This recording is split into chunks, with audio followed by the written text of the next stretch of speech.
Saudara tim Brimob Polri masih terus menyusuri beberapa desa terisolasi di kawasan dataran tinggi Kabupaten Cianjur. Selain menggunakan helikopter, mereka menyusuri jalan setapak hingga menemukan titik lokasi yang belum bisa diakses. Sejumlah aparat Brimob mulai bersiap untuk menuju lokasi desa yang terisolasi akibat gempa yang mengguncang Cianjur. Mereka berupaya memberikan pertolongan kepada para warga yang belum tersentuh bantuan.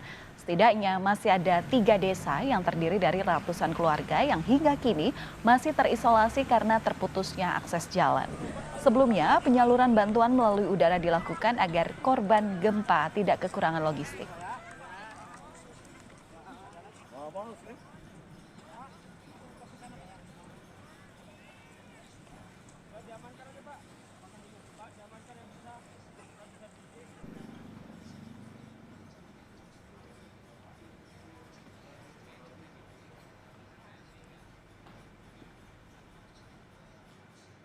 Dan kita sudah tersambung dengan jurnalis Kompas TV, ada Muhammad Syahri Romdon yang berada di Desa Kadugede, Kecamatan Cugenang, Cianjur. Saudara, kita akan mencari tahu detail saat ini seperti apa kondisinya di sana dan juga bagaimana proses pencarian. Selamat pagi, Syahri. Jadi dari informasi yang Anda dapatkan, tempat-tempat yang masih terisolasi ini ada di mana saja di Cianjur? Apakah masih ada tempat yang terisolasi di mana saja? Ya, baik Kiriangga dan Valen di studio.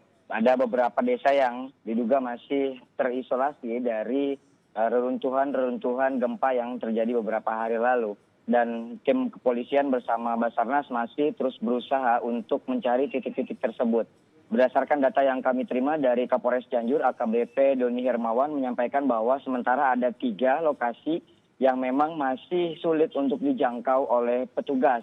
Antara lain Desa Kadugede, kemudian Desa Pasir Gadu, dan juga Pasir Mangu. Bahkan kami berkoordinasi dengan beberapa pihak, ada beberapa desa lagi yang memang masih belum terjangkau. Salah satunya adalah Desa Wangunjaya.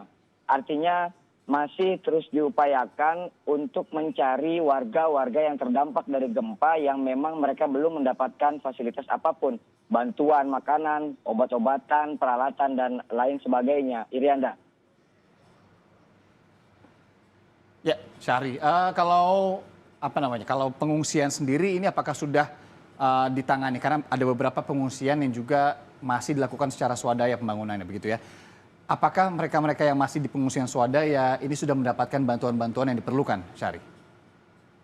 Kami ingin melanjutkan kepada Anda lagi saudara bahwa hingga saat ini pengungsian baik bersifat swadaya maupun pengungsian-pengungsian yang berada di titik isolasi tersebut memang masih berada di titik-titik ketinggian.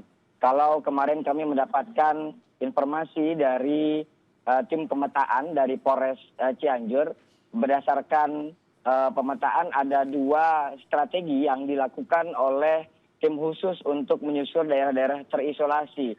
Pertama adalah tim yang menggunakan pantauan udara, fungsinya untuk men-scanning titik mana saja yang belum terdapat akses untuk dijangkau. Dan yang kedua adalah memberangkatkan beberapa personil untuk tim susur jalan kaki.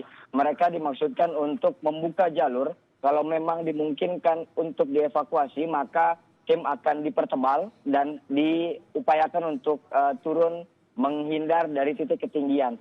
Karena kami juga mendapatkan informasi dari AKBP Bambang, komandan tim Brimob yang melakukan manifest di lokasi dan sampai saat ini masih berada di atas sana, bahwa beberapa jalur memang sangat sulit untuk dilalui. Bahkan ada jalan setapak yang itu berada di pinggir jalan, pinggir tebing maksud kami, dan itu sangat sulit dilalui. Tapi atas inisiatif dan kesungguhan maka mereka berusaha untuk sampai ke lokasi. Upaya yang paling pertama dilakukan adalah menggunakan tim helikopter, membawa beberapa bantuan berupa logistik, peralatan, dan utamanya adalah obat-obatan untuk dibawa ke tempat pengungsian yang berada di sekitar 700 sampai 800 mdpl. Mengingat kondisi ini masih sangat jauh dari jangkauan yang berada di bagian bawah, sehingga dibutuhkan tim helikopter. Dan sampai saat ini masih dilakukan upaya berkelanjutan untuk memastikan mereka pengungsi yang berada di sana. Karena tidak sedikit Irianda, berdasarkan data di Pasir Gadu itu Kapolres mencatat ada sekitar 17 kakak Kemudian yang terbesar adalah di desa Kadugede dengan jumlah sekitar 250 kakak.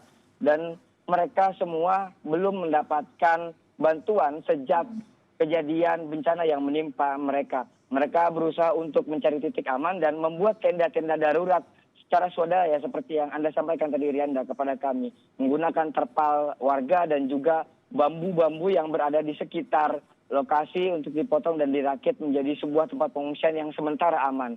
Tapi pada saat Kapolda Jawa Barat, Basarnas, dan juga termasuk tim Brimob yang sejak kemarin sudah melakukan terjun ke lapangan, distribusi logistik terus dilakukan dan bantuan untuk menjaga kesehatan dan keselamatan para warga yang terisolir di beberapa desa tersebut, Irianda.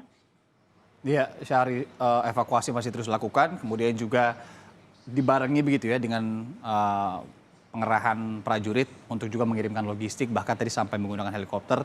Kemudian nantinya baru ada proses rehabilitasi dan juga rekonstruksi untuk rumah-rumah warga tentunya. Muhammad Syahri Romdon, jurnalis Kompas TV langsung dari Cianjur. Terima kasih.